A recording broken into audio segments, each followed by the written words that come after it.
ஒரு மகன் எழுதுகிறார். என்ன கவிதை, எப்படிப்பட்ட கவிதை! அந்த கவிதை எழுதியவருக்கு என் நெஞ்சார்ந்த வாழ்த்துக்கள். அது படிக்கும் போது நானே பாத்தீங்கன்னா கண்கள் கலங்கி விட்டது. அந்த கவிதையை உங்களுக்காக பேசுகிறேன், கேளுங்கள். அம்மா, நீ அற்புதம்.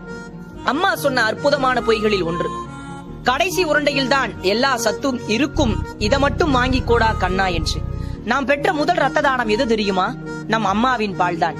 தன் அம்மா தனக்கு என்னவெல்லாம் செய்தாள் என்பதை மனிதன் கடைசி வரை உணர்வதில்லை. அவன் அதை உணரும் போது அவள் உயிரோடு இருப்பதில்லை. அம்மா என் அருகில் இருந்தால் கல்பாறை கூட பஞ்சுமெத்தை தான். சொல்ல வந்ததை சரியாக சொல்ல முடியாமல் தவித்து நின்றுவார். தாய்மொழியின் அருமை புரியும். வெளிநாட்டில் இருந்துவார் தாய் நாட்டின் அருமை புரியும். இதே போல தாயை விட்டு தள்ளி இருந்துவார் தாயின் அருமை புரியும். என் முகம் பார்க்கும் முன்பே, என் குரல் கேட்கும் முன்பே, என் குணம் அறியும் முன்பே என்னை நேசித்த ஒரே மனித இதயம் என் அம்மா மட்டும்தான். ஒரு அம்மாவின் இறுதி ஆசை என்ன தெரியுமா? என் கல்லறையின் மீது உன் பெயரை எழுதி வை, உன்னை நினைப்பதற்கல்ல, அங்கும் உன்னை சுமப்பதற்கு.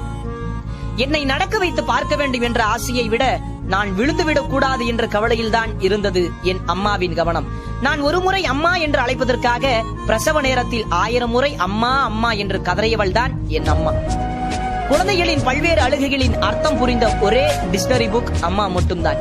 தாய்மையின் வழி என்னவென்று எனக்கு தெரியும். அதனால் தான் அன்று அம்மாவுடன் சேர்ந்து நானும் அழுதேன் பிறக்கையில். தேங்காய் திருகும் போது அம்மாவிடம் திட்டு வாங்கி கொண்டே சாப்பிடும் சுகமே தனி.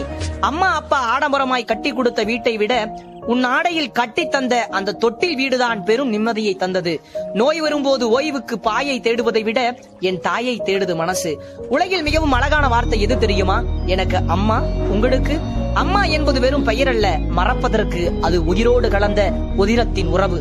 1000 கைகள் என் கண்ணீரை துடைத்து போனாலும் ஆறாத துன்பம் அம்மாவின் சேலைக்கு தலைப்பில் துடைக்கும் போதுதான் நீங்கியது. கடைசி தோசை சாப்பிடும் போது சட்னியை வேண்டும் என்று அதிகமாக வைத்து சட்னியை காலி செய்வதற்காக இன்னொரு தோசை வைக்கிறது தான் அம்மாவின் அன்பு. நான் நேசித்த முதல் பெண்ணும் என்னை நேசித்த முதல் பெண்ணும் நீதானே அம்மா. மண்ணறையில் உறங்கச் சொன்னால் கூட தயங்காமல் உறங்குவேன். ஆனால் அம்மா நீ வந்து ஒரு தாலாட்டு பாடினாள். மூச்சடைக்கு ஈன்றா என்னை, என் மூச்சுள்ள வரை காப்பேன் அம்மா உன்னை. அன்பை பற்றி படிக்கும் போதெல்லாம் தமராமல் வந்து போகிறது அம்மாவின் முகம். உலகில் தேடி தேடி அலைந்தாலும் மீண்டும் அமர முடியாத ஒரே சிம்மாசனம் அம்மாவின் கருவறை. வாழ்க்கையில் தியாகம் செய்பவர் அப்பா, வாழ்க்கையே தியாகம் செய்பவர் அம்மா. அம்மா அன்று நம் தொப்புள் கொடியை அறுத்து நம் உறவை பிரிக்கல, அது நம் பாசத்தின் தொடக்கத்துக்கு வெட்டப்பட்ட திறப்பு விழா ரிப்பன்.